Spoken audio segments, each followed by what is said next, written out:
Agali Kottathara government tribal taluk speciality ആശുപത്രിയിൽ ഇനി cardiology സേവനവും.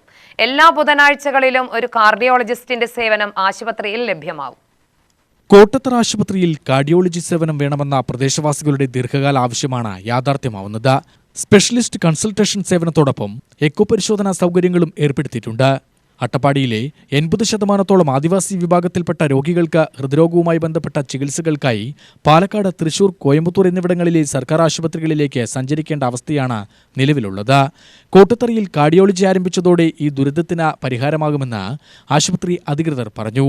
പ്രാദേശികമായി വിദഗ്ധ ചികിത്സ ലഭിക്കാത്തത് നിരവധി രോഗികൾക്ക്, പ്രത്യേകിച്ച് പ്രായമായവർക്കും വിട്ടുമാറാത്ത രോഗങ്ങളാൽ ബുദ്ധിമുട്ടുന്നവർക്കും വളരെയധികം പ്രയാസങ്ങൾ സൃഷ്ടിച്ചിരുന്നു.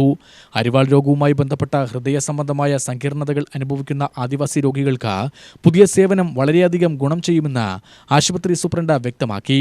എക്കോ ടെസ്റ്റ് സൗകര്യം ആദിവാസി രോഗികൾക്കും ആരോഗ്യ ഇൻഷുറൻസ് പദ്ധതികളിൽ ഉൾപ്പെടുന്ന ഗുണഭോക്താക്കൾക്കും സൗജന്യമാണ്. സ്വകാര്യ ആരോഗ്യ കേന്ദ്രങ്ങളിൽ ഈ പരിശോധനയ്ക്ക് 700 മുതൽ 1500 രൂപ വരെ ചിലവാകും.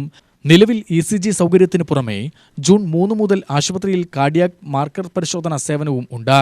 ഡോക്ടർമാർ പറയുന്നതിനനുസരിച്ച് പ്രധാന ചികിത്സകളോ ശസ്ത്രക്രിയകളോ നടത്തുന്നതിന് മുൻപ് രോഗികൾക്ക് കാർഡിയാക് ഫിറ്റ്നസ് വിലയിരുത്തുന്നതിനായി മുമ്പ് മറ്റ് സ്വകാര്യ കേന്ദ്രങ്ങളെ ആശ്രയിക്കേണ്ടി വന്നിരുന്നു. പുതിയ സൗകര്യങ്ങൾ ഉപയോഗിച്ച് ഈ സേവനങ്ങൾ കോട്ടത്തറ ആശുപത്രിയിൽ തന്നെ ലഭ്യമാകും. നിലവിൽ general medicine, surgery, gynaecology, paediatrics, orthopaedics, ENT, ophthalmology, ദന്തരോഗം, മാനസികാരോഗ്യം എന്നിവയുൾപ്പെടെ വിവിധ വകുപ്പുകൾ ആശുപത്രിയിൽ പ്രവർത്തിക്കുന്നുണ്ട്. 24 മണിക്കൂറും സേവനവും നൽകുന്നുണ്ട്. UTV news, Palakkad.